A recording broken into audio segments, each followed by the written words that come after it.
farmer বন্ধুসকল আমি আগতো আপোনালোকক জনাইছো যে এই ফিডাৰটো দেখিছে এই ফিডাৰটো ইমান লেতেৰা কৰি থাকিব নালাগে এইটো একচুয়ালি ফাংগাছ হয় এইটো ভিডিঅ' মই আগতো দিছো আপোনালোকক আৰু এই ফিডাৰত যদি এই দানা খাই থাকে মুৰ্গী অবভিয়াছলি লজ ড্ৰপিং হ'ব ঢিলা পায়খানা হোৱাৰ লগে লগে বাৰ্ডৰ ইমিউনিটি পাৱাৰ কমিব ৱেট কমিব ডেগেন নল'ব ফাৰ্মখন দেখিছে ইমান লেতেৰা হৈ আছে এই দেখিছে এয়া চাওক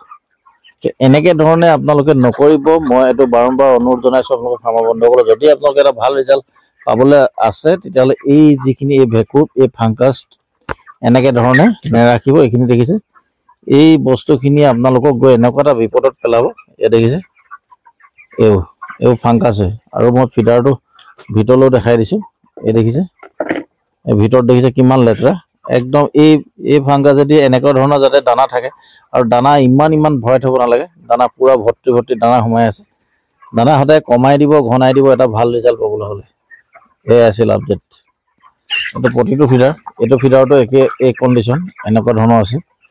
এইটো ফিডাৰটো আছে একে এইটো কন্ডিশন এনেকুৱা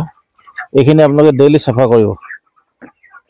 এইটো দানা বছন আমি এতিয়া খুলি আনিলো খুলি অনাৰ পিছত এইটো অৱস্থা চাওক এইখিনি এইটো হল আপোনাৰ যিখন প্লেটখন আৰু ইয়াৰ ভিতৰটো দেখাই দিম ইয়াত এইটো হল দানা বছনৰ যেটো সুঙাটো থাকে সুঙাটো এয়া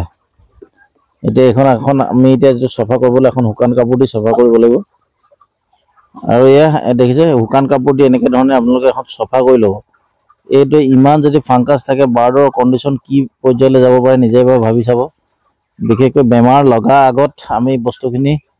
ঠিক কৰিব লাগিব বেমাৰ লগাৰ পিছত আমি মেডিচিনৰ কথা চিন্তা কৰি থাকিলে নহব আমি বিনা মেডিচিনত আমি ফাৰ্মিং কৰিব লাগিব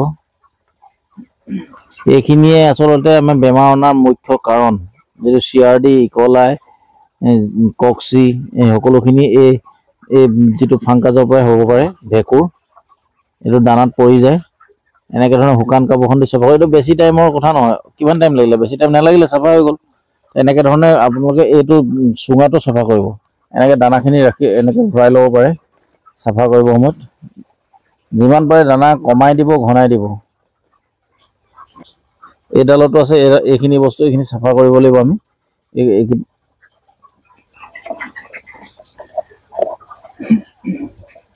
এনেকে ধৰণে সফা কৰি ল'ব আপোনালোকে